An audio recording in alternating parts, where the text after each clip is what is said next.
Welcome back to our next video, that is methods of measurement of national income.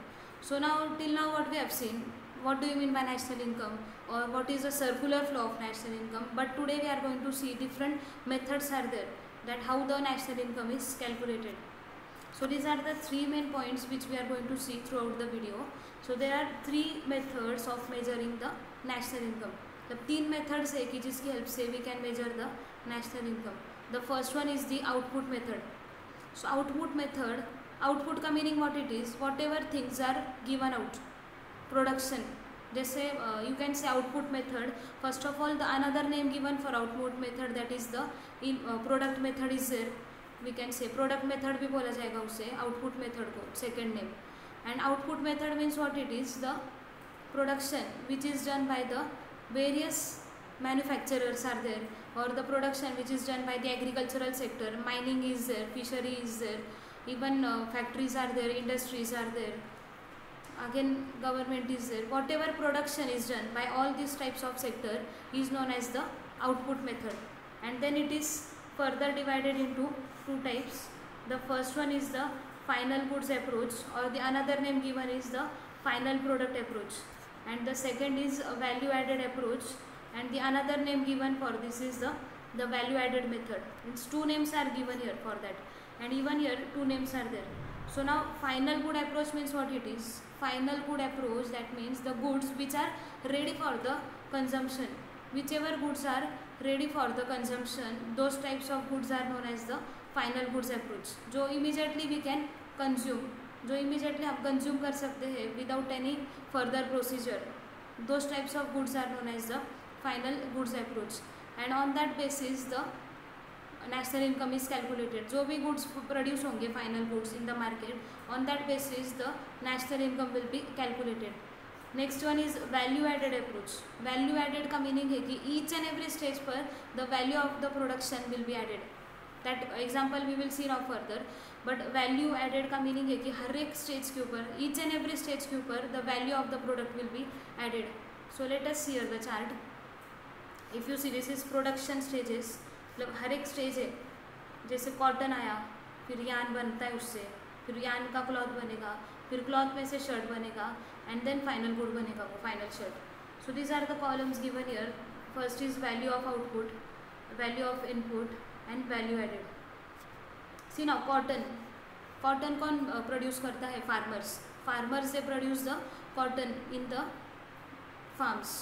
So at that time whenever the farmer will produce the cotton, at that time this input is there. input मतलब उसे सिर्फ क्या डालने होंगे, उधर seeds डालने पड़ेंगे, थोड़ा बहुत हार्डवर्क करना पड़ेगा. But that's why here hard work has not given any rewards. we just have to assume here. I know that hard work is there, seeds are needed, udhar bhi water is needed, so expenditure is there little bit, but we just have to assume here throughout this example that the hard work, or we can say input is not there, so that's why it is zero. और जब भी वो cotton बन के आ जाएगा, मतलब जब भी प्रोडक्शन हो जाएगा कॉटन का, सीड्स लगाने के बाद जब भी कॉटन कल्टीवेट होगा, तो जो फार्मर रहेगा वो 150 रुपीज़ प्राइस लगाएगा उसकी. मतलब जो फार्मर जो भी यान बनाता रहेगा, अगर उसे सेल किया उसने cotton, so he will sell the cotton at 150 rupees. You can see like this, it is sold to the yarn. जो companies machineries are there with them, जो machineries those who prepare the yarn, that 150 वाला जो रहेगा, it will be given to the yarn person who prepares the yarn, and it will cost 150 rupees. then he will have to pay 150 rupees to this. Then afterwards this will be the input value for him, but again that person cotton will be woven through the machineries, and फिर वो बाहर यान बन के आ जाएगा.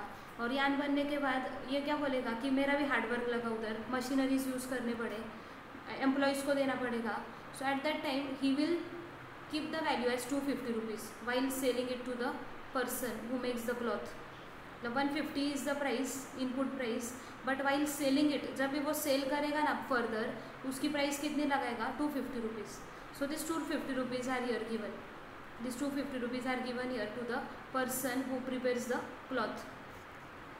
And afterwards, then again the person will start preparing the cloth through the machineries and all, and then he will keep the price as 400 rupees. जब भी वो 250 ये लगाएगा इधर, so he will keep the price as 400 rupees because he also has given some inputs in that. Machineries are utilized, employees are needed, hard work is there again. So again he will keep the price as 400 rupees while preparing the cloth, and again he will sell it to the tailors, the tailor who will stitch that shirt, and he will further give it at 400 rupees because again here difference is there. 400 rupees में देगा, and when this shirt will be stitched and when it will come to the final consumers, he will again take his rewards from that. 400 का लिया मैंने, I will sell it at 500. So again he will something earn there. So at each and every stage the value is added if you see. So let us see now value added. So nothing is added here, so that is 150 only. That is only the actual value. अभी इधर 150 था, 250 हो गया. So what is the value added here? That is 100 rupees. Here also it was 250. Then 400 हो गया, so 150 is added here. Here also 400 was there, 500 is the output, that means again 100 is added, and then total you can see here, that is 500. This total and this total is same, और same ही आनी चाहिए वो, and I give you अगर calculations ठीक रहे तो, and you can put the numberings as per your choice, not necessary same numbering should be there. The main thing that you should understand the chart carefully. Next one is income method. But before going towards income method again, let me say that regarding that output method, again the precautions are given in the book, but I will take all the precautions at the last because some common are there कि दो तीनों इसमें वही same precautions are there, and we can go through that. Income method. So income method is also known as labor cost method. Another name given for income method is labor cost method. That means whatever income is earned by the factors of production, for example land, labor, capital or entrepreneur, जो भी income ये लोग earn करेंगे, that income is included in the calculation of the national income. जैसे for land rent is paid, then laborers के लिए wages are paid, then even for the capital interest is paid, for entrepreneur profit is paid. So जो भी rewards दिए जाएंगे उन्हें, that is the income method. Next is expenditure method. Expenditure का meaning है खर्चा करना, एक्सपेंड करना, एक्सपेंसेस बेयर करना, and the other name for this is the outlay method. Expenditure method का दूसरा नाम है that is the outlay method. So whatever expenditure is done by the citizens, that means whatever expenditure we all do, that expenditure is known as the expenditure method. Means जो भी for example C + I + G जैसे देखा था, इधर आएगा C + I + G x - m and R - P. So C again stands for the consumption expenditure which is done by all our consumers. Then I again stands for the investments. जो भी investments are done by the producers, by the private individuals. Then again G, it stands for the government expenditure because government does the expenditure on the welfare of the people. Health facilities are there, hospitals we can say, or schools are there for education, road construction is there, dams are there, even on the equipments are there, tools are there for the soldiers and all. Even you can say all the other facilities are there which are provided by the government. So on that expenditure, जो भी expenditure किया जाएगा by the government, that is again included in the national income. Next one is x minus p. X stands for the exports and m stands for the imports. तो उसका एक x minus m का एक word बोला है उन्होंने, that is net exports. net करके word दिया है उन्होंने, that means x minus m. जो भी एक्सपोर्ट्स होंगे कंट्री के और जो भी इम्पोर्ट्स होंगे उनका माइनस करके whatever answer we will get, that will be included in the national income. And plus r minus p. r का मीनिंग है receipts, p means that is the payments. So whatever receipts we will get and whatever payments we will have to do, both of them will be subtracted, and subtract करने के बाद जो भी answer आएगा that will be included in the calculation of the national income. And now let us see some precautions are there for three of them, that is double counting should be avoided. Double counting already I told you, that is final good का भी रहेगा, फिर बाद में जो भी semi finish goods are there that is also counted. So double counting avoid करनी चाहिए. Next one is transfer payments are not included only.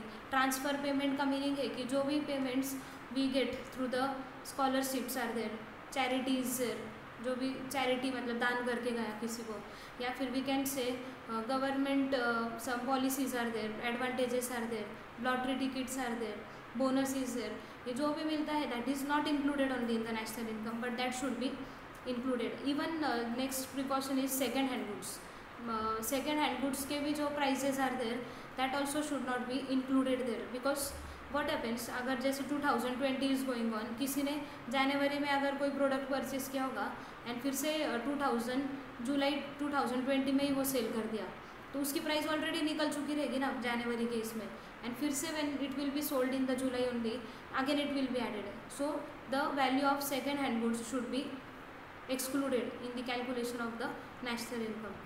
Okay, thank you.